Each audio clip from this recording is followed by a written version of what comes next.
warahmatullahi wabarakatuh. Ya, siang-siang. Ini ujian. Ada yang ngantuk, lemas. Hari ini harus ekstra. Boleh minum dulu. Boleh sembari ngemil. Tapi jangan makan ya.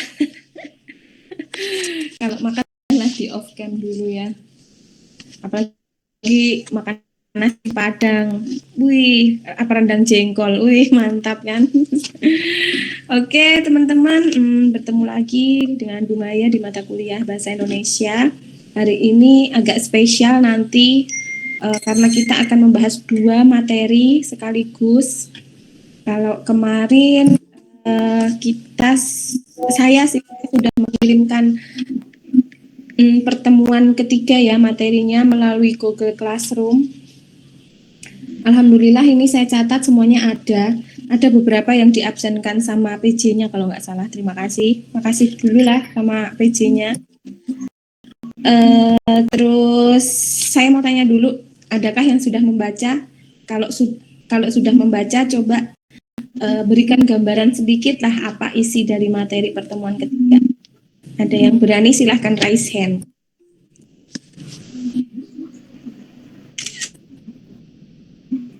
Udah ada. Saya Bu. Siapa? Sania Fitrialin Putri Bu.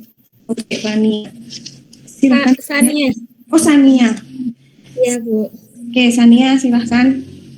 Oke, terima kasih Bu Maya. Jadi saya sudah membaca tentang materi pertemuan ketiga yaitu kalimat. Nah, di sini saya baca tentang definisi kalimat, bahwa definisi kalimat adalah suatu bahasa berupa kata atau rangkaian kata yang dapat berdiri sendiri dan memiliki suatu makna yang lengkap yang merupakan baik secara lisan maupun tulisan. Oke, Fania, ini aja. Kira-kira apa isi dari materi itu apa aja gitu? Poinnya apa aja?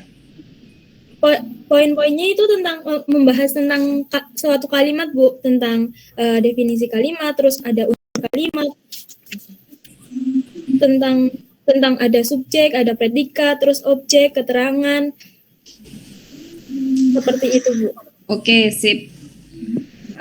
Betul ya sekali ya yang disampaikan Fania. Alhamdulillah udah ada yang baca.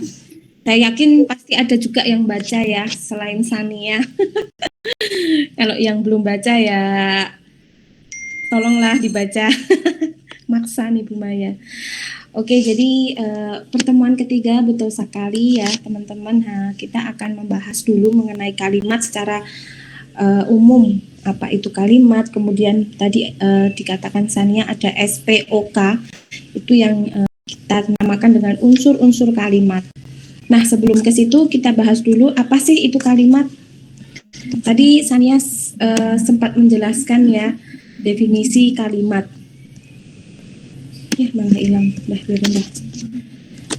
Nah, definisi kalimat itu adalah satuan bahasa di mana di dalamnya terdapat rangkaian kata dan dia dapat berdiri sendiri, kemudian memiliki suatu makna yang lengkap dan merupakan ungkapan pikiran baik secara lisan maupun tulisan. Nah, jadi kalimat itu adalah rangkaian kata-kata yang bisa berdiri sendiri, memiliki makna, dan merupakan ungkapan pikiran, baik secara lisan maupun tulisan. Kalau teman-teman lihat, ya Allah, Bu Maya belum share screen. Astagfirullah, maaf ya, bentar. Oke, sudah terlihat ya? Nah, di sini tadi Bu Maya sampai kalimat adalah rangkaian kata yang bisa berdiri sendiri, memiliki makna, dan juga merupakan ungkapan pikiran baik secara lisan maupun tulisan. Nah, contohnya di sini. Ini adalah kata. Kalimat itu adalah kata. Adalah ini juga kata. Satuan kata. Bahasa kata. Sampai di sini tulisan. Nah, kata ini kalau dijadikan satu dari kalimat sampai tulisan ini dengan kalimat. Kenapa? Karena dia bisa berdiri sendiri, kalimat, satu kalimat.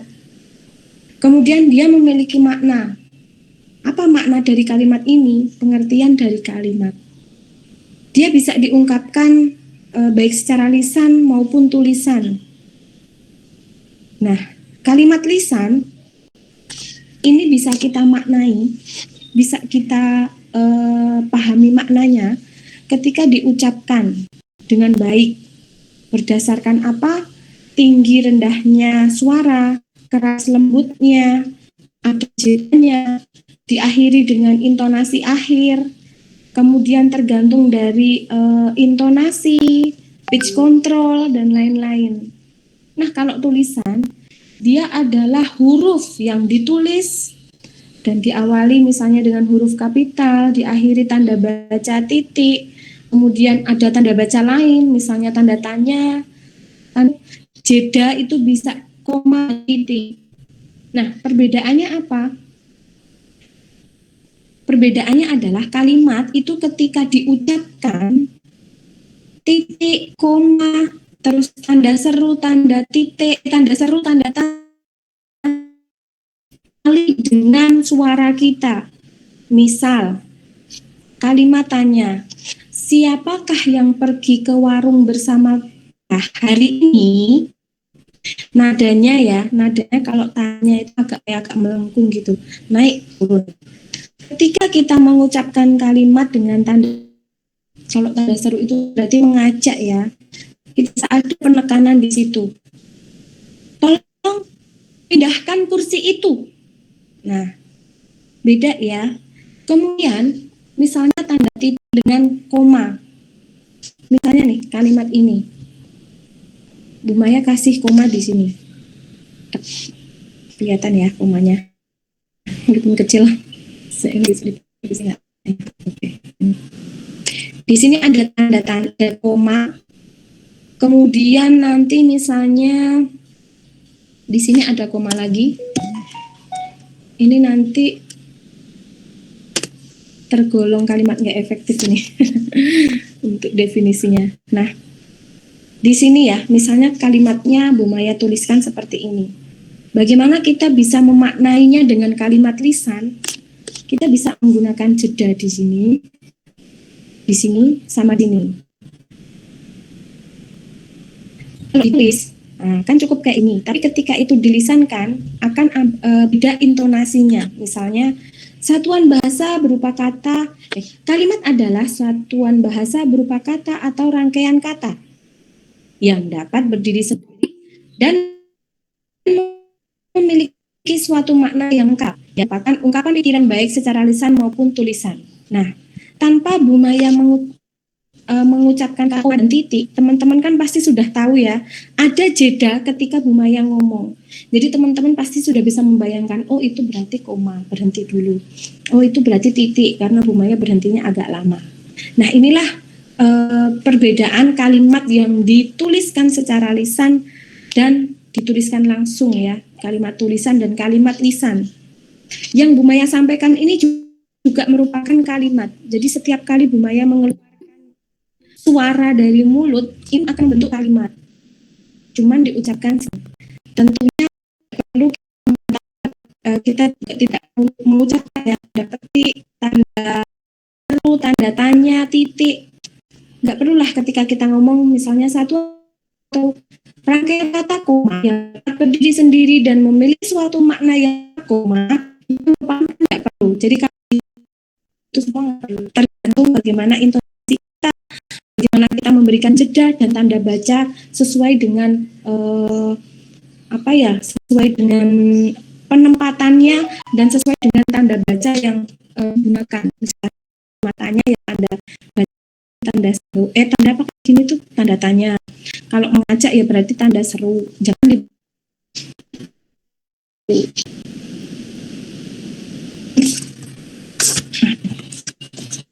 unsur kalimat ini yang dikatakan standar SPOK.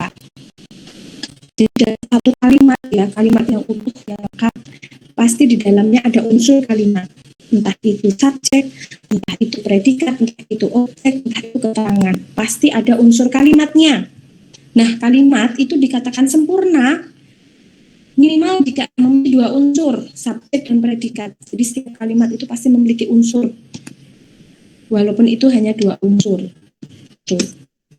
Nah, kita bahas satu-satu. Subjek. Subjek ini biasanya berupa kata benda.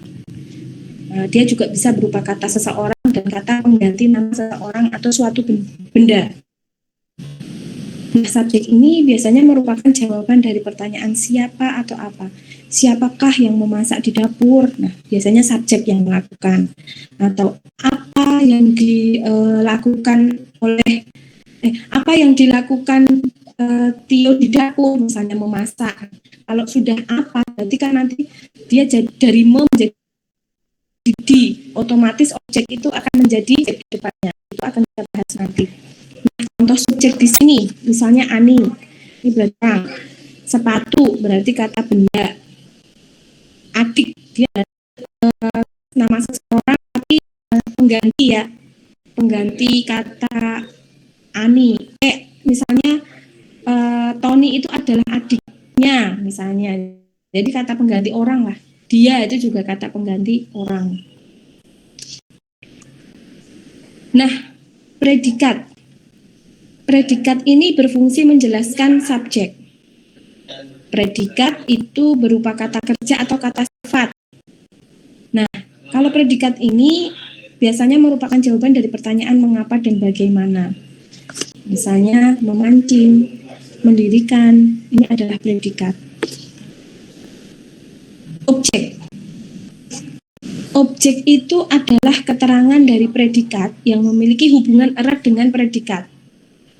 Nah, objek ini biasanya ditulis atau diletakkan setelah predikat. Jadi kalau predikat itu kan yang menjelaskan subjeknya. Kalau objek ini yang menjelaskan predikatnya. Oleh karenanya objek ini biasanya ditulis di setelah predikat. Nah, dalam kalimat pasif, objek itu akan menempati posisi subjek. Jadi kayak tadi ya, misalnya Ani memasak di dapur. Ani memasak ikan. Ani memasak ikan di dapur, misalnya. Terus kalau berarti kan subjeknya Ani, predikatnya memasak, objeknya adalah ikan. Nah, ketika itu diubah menjadi kalimat pasif, maka objek otomatis pindah ke depan menjadi subjek. Ikan dimasak, Ani di dapur. Itu. Nah, objek ini dibedakan menjadi dua. Yang pertama objek penderita, dan objek penyerta. Nah, ini adalah kata benda atau yang dibedakan, baik berupa kata maupun kelompok kata yang merupakan sasaran langsung dari perbuatan yang dilakukan oleh subjek. Misalnya Roni memukul kendang. Nah, kendang ini adalah objek penderita. Karena apa? Dia adalah kata benda yang merupakan sasaran langsung oleh subjek. Nah, kalau penyerta ini apa ya? Objek yang menyertai subjek atau sesuatu. Jadi dia yang menyertai.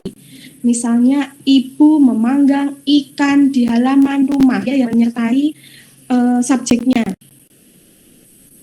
Memanggang ikan, ibu memanggang ikan, dia yang menyertai si ibu. Ikan ini menyertai ibu sesuatu, aktivitas memanggang gitu.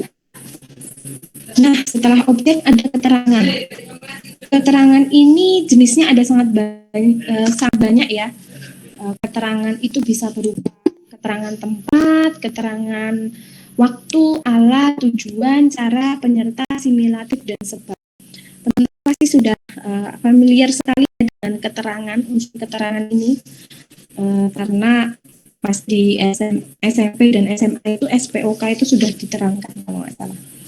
Kalau keterangan jelas ya, keterangan tempat jelas ya, misalnya di kamar mandi, di sekolahan, atau nama kota, misalnya Jepang, Indonesia, dan lain-lain.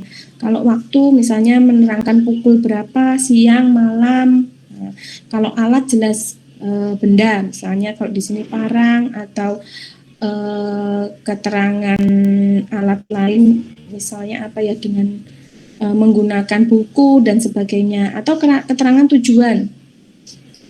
Kakak rajin menabung untuk membeli laptop. Jadi dia rajin menabung untuk apa? Tujuannya membeli laptop. Atau keterangan cara dengan hati-hati, dengan sempurna, dengan keburu-buru misalnya. Nah, kalau penyerta ini yang mengikuti, misalnya bersama teman-teman. Nah, kemudian ada simulatif. Kemudian misalnya simulatif sebagai kepala keluarga. Nah, sebagai kepala keluarga, ayah sangat giat mencari nafkah. Kemudian keterangan sebab, misalnya karena ia berhasil meraih medali emas pada perlombaan renang karena ia giat berlatih. Jadi sebabnya karena ini giat berlatih. Nah, selain SPOK ada pelengkap atau PEL ya. Kalau subjek kita singkat S, predikat P, objek O, keterangan K. Kalau pelengkap ini juga enggak P ya. Kalau P nanti kita susah bedain mana yang predikat, mana yang pelengkap. Oleh karenanya kalau pelengkap ini disingkatnya jadi PEL, pelengkap. Nah, siapakah pelengkap? Pelengkap ini biasanya terletak di belakang predikat. Nah, akan tetapi perbedaannya dengan objek, pelengkap bisa menjadi subjek dalam kalimat pasif. Kalau objek itu sama-sama setelah predikat. Akan tetapi kalau objek tadi kan bisa nih subjek, kalau kali bisa, jadi dia akan tetap di situ. Dalam satu kali ternyata objeknya ada pelengkap dijadikan satu objeknya. Jadi misalnya ada unsur kalimat subjek, kemudian predikat, kemudian pelengkap dulu, baru objek. Nah, jadi yang terletak di belakang predikat itu ternyata, maka ketika itu menjadi tapi objeknya. Misalnya bahasa merupakan bahasa merupakan alat komunikasi. Jadi kalau dibalik dia nggak bisa ya, alat komunikasi dilupakan bahasa nggak bisa. Itu adalah pelengkap. Nah, pola atau tipe kalimat, apa sajakah tipe-tipe kalimat? Nah, ini tipenya ada subjek dan predikat, ada subjek predikat objek, ada subjek predikat pelengkap, ada SPK, ada SPO pelengkap, ada SPO pelengkap keterangan, ada subjek predikat objek keterangan, ada subjek predikat pelengkap dan keterangan, disertai dengan contoh-contoh pemetaan fungsinya. Jadi ketika kalimat itu hanya ada subjek dan predikat, maka yang menjadi subjeknya itu adalah kata benda atau kata orang tadi ya, pengganti orang, nama orang. Kemudian predikatnya adalah yang dilakukan oleh subjek. Kemudian ketika SPO bagaimana, ini nanti silahkan dibaca sendiri-sendiri, Bu Maya sudah mengirimkan materinya ya. Ketika itu jadi pelengkap bagaimana, kemudian ketika SPK ini ada contohnya juga, sampai dengan subjek, predikat, objek, pelengkap, keterangan. Nah, sekarang kita berlanjut ke jenis kalimat. Ada banyak sekali di sini jenis kalimat, pasti teman-teman juga sudah tahu, jadi nanti banyak saya skip ya. Jenis kalimat yang pertama, kalimat berita, jelas dia memaparkan kejadian. Misal, ia merupakan korban kecelakaan kereta api Mahameru. Nah, kemudian kalimat tanya, dia mengandung makna suatu pertanyaan, tentu diikuti dengan tanda tanya. Nah, kemudian retoris, kalimat tanya yang sebenarnya mengandung makna pernyataan dan tidak memerlukan jawaban. Nah, retoris ini jadi dia itu mirip dengan kalimat tanya, karena apa? Di dalamnya itu sebenarnya mengandung sebuah pernyataan. Jadi kita nggak usah jawab pun, sebenarnya ya itu adalah jawabannya. Kayak misalnya tadi dicontohkan sama kelas sebelah. Ani ini misalnya di sini nih, Roni merupakan korban kecelakaan kereta api. Nah, ini kan kalimat berita ya. Nah, kemudian kita retoriskan. Apakah Roni menjadi korban kecelakaan kereta api? Misalnya kayak gitu kan? Iya, kan memang iya kan kenyataannya gitu. Jadi kalimatannya itu kalau misalnya dalam bahasanya, misalnya siapa ya, Yonga pulang ya habis dari kuliah pulang ke rumah. Terus nanti Bunda, Yonga udah pulang ke rumah nih gitu kan. Jadi terus bundanya tanya, oh Yonga udah pulang ke rumah ya. Nah, kayak gitu loh. Jadi dia itu pertanyaan tapi juga pernyataan di situ. Ada misalkan ada satu kalimat ya, Yonga sudah pulang ke rumah baru saja. Terus ibunya memberikan kalimat retoris. Oh, Yonga udah pulang ke rumah ya. Nah, kan ini kan sebenarnya ada pernyataannya. Yonga sudah pulang ke rumah. Nah, jadi dia tidak dijawab pun pasti ya jawabannya udah tahu karena memang Yonga udah pulang ke rumah gitu kira-kira. Kemudian kalimat perintah. Kalimat yang mengandung makna meminta atau untuk melakukan sesuatu, diakhiri dengan tanda seru. Kalau ajakan berarti mengajak. Permintaan itu berarti menggunakan kata mohon, harap, tolong, karena dia juga mengajak yang lebih diperhalus lah ya, karena permintaan, karena kita menginginkan seseorang melakukan sesuatu, hampir sama dengan ajakan. Tapi kalau ajakan itu biasanya erat hubungannya dengan orang kedua karena ada seseorang yang kita ajak. Kalau permintaan ini bisa untuk semuanya lah, berarti kayak himbauan.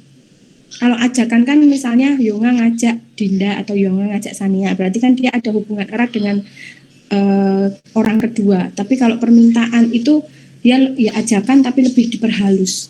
Biasanya dengan kata mohon, harap, tolong, ya kayak gitu. Kemudian kalimat perjanjian, ada makna persyaratannya. Kalimat pasif itu subjeknya setelah predikat. Kayak tadi ya, misalnya SPOK, jadi objek jadikan predikat. Pohon itu ditanam, pokoknya yang dulu itu bu guru saat SMA, pokoknya kalau yang di itu kalimat pasif, kalau yang meme itu kalimat aktif, kira gitu. Kalau verbal itu yang predikatnya bukan kata benda, tapi kata kerja, ini kalimat verbal. Kalau nominal predikatnya kata benda. Misalnya ini sepatu para murid. Nah, kalau pengharapan mengandung makna pengharapan, pengandaian ya andai. Kalimat beral yang mengandung dua keadaan yang berbeda satu konteks. Misalnya meskipun kaya ya tapi rendah hati. Biasanya kan kalau orang kaya itu kan sombong gitu ya. Nah, ini dua keadaan yang berbeda, kaya tapi rendah. Dia terlihat pendiam tapi sebenarnya sangat galak, pendiam dan galak. Nah, ini dua keadaan yang berbeda dalam satu konteks. Kalimat langsung, kalimat yang diucapkan secara langsung. Kalau kalimat langsung dalam tulisannya itu biasanya diawali dengan tanda. Jadi seakan-akan itu adalah omongan secara langsung. Ini bisa kita lihat biasanya di berita, di koran, atau nanti ketika skripsi itu hasil wawancara dimasukkan ya. Nah, ini diawali dengan tanda kutip karena seolah-olah ngomong, seolah-olah mengatakan sesuatu, akan tetapi itu dituliskan. Nah, biasanya kalau berita di koran tuh kayak gini nih, ini tanda petik ya, aku akan melanjutkan kuliah di luar negeri, terus biasanya ditambahkan kata di sini, papar Dinda, misalnya kayak gitu. Ini adalah kalimat langsung.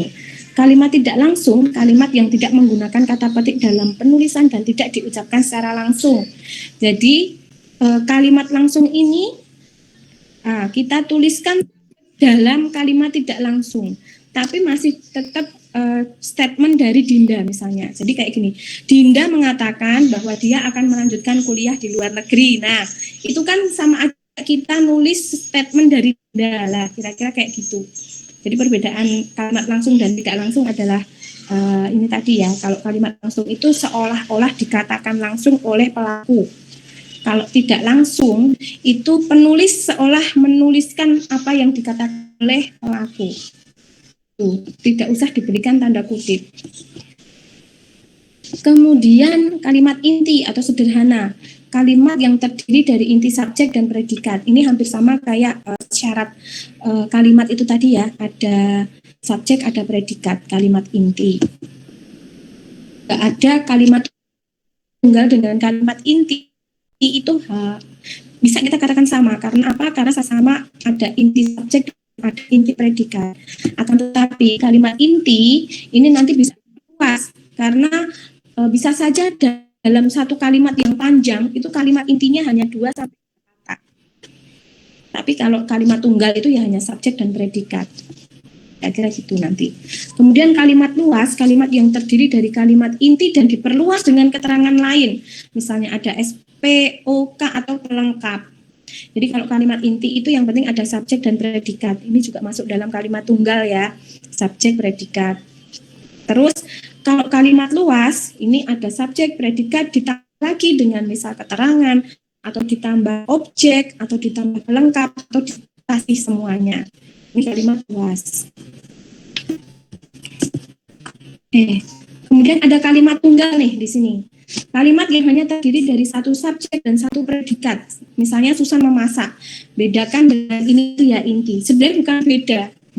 Akan tetapi kan ada karakteristik bisa kita katakan sebagai kalimat inti dan itu kalimat tunggal. Misalnya kayak gini. Siapa tadi? Susan memasak. Dia kalimat tunggal. Dia kalimat inti juga. Akan tetapi kita bisa itu hanya sebagai kalimat inti diawali ketika tambahkan pelengkap lain ya, misalnya Susan memasak ikan, memasak lele, memasak sambal sayuran misalnya. Nah, kalimat intinya apa? Kalimat intinya Susan memasak. Jadi ikan dan sebagainya itu keterangan lain. Bisa kita jadikan objek, pelengkap, dan sebagainya. Akan tetapi kalimat intinya adalah Susan memasak. Tapi tunggal jika dalam satu kalimat itu isinya hanya Susan memasak titik. Nah, ini adalah kalimat tunggal.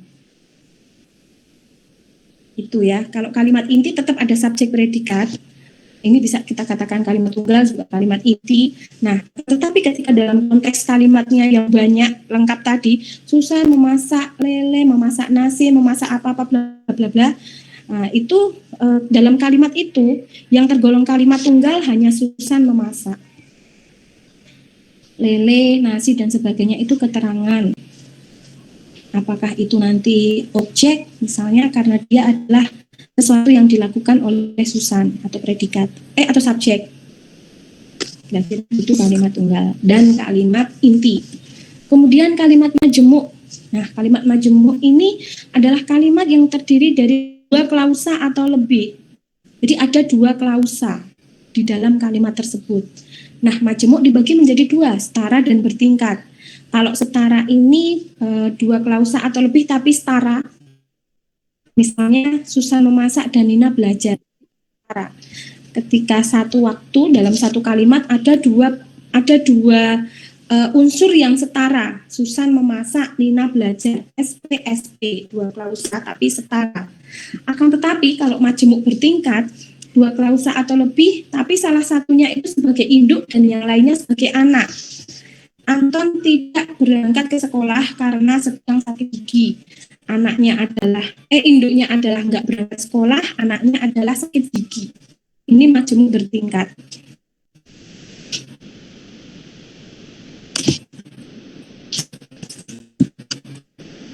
Nah, ini tadi adalah unsur kalimat, jenis kalimat. Sekarang kita beralih ke kalimat efektif. Nah, sebelum kita membahas lebih jauh mengenai kalimat efektif di pertemuan keempat, kita perlu memahami dulu ya karakteristik dari kalimat efektif. Ini akan kita bahas di pertemuan keempat secara lebih kompleks. Jadi, ada prinsip kesepadanan dan kesatuan gagasan. Kemudian nomor 2, karakteristik 2, adanya subjek dan predikat. Yang ketiga, tidak adanya subjek ganda. Jadi subjek itu cuma satu. Iya itu kan berarti kan enggak kata pengganti subjek ya, pengganti orang iya. Ini nggak boleh kalau dalam kalimat efektif. Kemudian tidak ada hubungan interkalimat. Jadi kayak ada kalimat di dalam kalimat, itu nggak ada. Jadi satu kalimat tunggal. Kalaupun nanti ada dua, jadi kita bisa masuk kayak dua klausa tadi ya. Ini bisa saling menjelaskan. Tapi kalau di dalam satu kalimat kemudian ada kalimat lagi, padahal sebenarnya itu hanya sama, itu nggak boleh. Nah, biasanya kalau dalam kalimat efektif itu nggak ada kata yang di depan predikat. Nggak ada yang di depan predikat. Jadi dalam subjek itu langsung predikat. Misalnya tadi Susan memasak. Susan yang memasak ikan lele dan sebagainya, itu nggak ada. Langsung saja Susan memasak ikan lele dan sebagainya. Jadi kalau ada subjek dan predikat, udah langsung aja dituliskan itu, nggak perlu ada yang. Jadi harus dipahami di sini ya, dalam kalimat efektif itu bukannya nggak boleh ada kata yang. Yang itu tidak boleh hadir hanya ketika dia ada di tengah-tengah subjek dan predikat. Misalnya kayak tadi, Susan memasak ikan di dapur. Terus tiba-tiba ada kata yang setelah Susan. Susan yang memasak ikan di dapur, itu nggak efektif. Jadi ketika kalian mau menggunakan yang, pastikan itu tidak hadir di antara subjek dan predikat. Kira-kira itu. Kemudian karakteristik selanjutnya adalah kesejajaran. Kenapa dikatakan sejajar? Dia memiliki kesamaan bentuk atau imbuhan pada setiap bagian kalimat. Nah, yang ketujuh, ketegasan. Karena dia meletakkan bagian yang ingin ditegaskan, apa yang menjadi penegasan itu ada di awal. Jadi pembaca itu tahu, oh iya ternyata informasinya itu di sini. Gitu. Kecuali kalau dalam kalimat ya, dalam kalimat itu bisa saja misalkan dia deduktif atau induktif. Kalau itu kan beda, berarti kalimat yang inti kalimatnya oh ada di depan, oh inti kalimatnya ada di belakang kalimat. Tapi ketika itu kalimat efektif, walaupun itu deduktif atau induktif, pastikan inti atau informasi yang ingin disampaikan itu ditaruh di awal kalimatnya. Bedanya itu ya, kalau paragraf deduktif induktif, kalau paragraf deduktif induktif kan inti kalimatnya ada di mana, apakah di awal paragraf atau di akhir paragraf. Tapi kalau kalimat yang efektif, usahakan informasi dalam satu kalimat itu, informasi yang ingin ditekankan atau ditegaskan taruh di awal kalimat. Perbedaannya ini. Kata frasa yang tidak berlebihan atau tidak mengaburkan maksud kalimat atau membuatnya lebih enak ketika dibaca. Kayak tadi lah ya, misalnya Susan memasak ikan di dapur. Udah langsung gitu aja. Nggak perlu dikasih Susan yang memasak ikan di dapur. Itu bagus, tapi tidak efektif. Kemudian cermat. Logis belum ya? Logis. Logis itu unsur-unsur kalimat itu memiliki hubungan yang logis atau akal. Jadi SPOK itu satu kalimatnya logis, ada hubungannya. Jadi misalnya Susan memasak ikan di dapur, itu sudah SPOK ya. Itu kan jelas hubungannya. Oh iya, Susan ini memasak ikan di dapur. Nggak boleh SPOK sama SPOK, tapi beda-beda. Misalnya Susan memasak, predikatnya apa ya? Susan memasak, misalnya apa ya? Jadi O-nya itu tetap dia sebagai objek, tapi tidak ada hubungannya dengan Susan memasak. Susan memasak buku, misalnya di Jepang, kan dia nggak ada hubungan yang logis ya. Kok masak buku di Jepang? Itu kan nggak logis. Jadi walaupun itu ada unsur SPOK, dia ada hubungannya. Kalau masak itu ya masak apa? Segala sesuatu yang bisa dimasak dong. Ikan, oke, bisa. Kemudian di dapur, karena memang masak itu di dapur, misalnya gitu. Jadi dia memiliki hubungan yang logis dan masuk akal. Cermat, tepat dalam menggunakan diksi agar tidak menimbulkan penafsiran ganda. Misalnya kucing ditabrak orang itu mati. Nah, gimana tuh? Kan bisa saja kucing tabrak orang yang mati, bisa kucingnya atau orangnya yang mati, atau kucing ditabrak orang mati. Jadi ketika kita menggunakan diksi tanda baca itu harus jelas. Kucing ditabrak orang itu mati. Misalnya dalam kalimat kayak gitu. Kan ini maksudnya gimana? Apakah kucingnya ditabrak orang terus mati? Ataukah kucing ditabrak orang tapi orangnya yang mati? Ataukah kucing ditabrak orang mati? Jadi nggak boleh kayak ini kalimatnya nggak efektif ya. Jadi kita harus menggunakan diksi yang tepat. Jadi ketika kita orang itu baca langsung paham.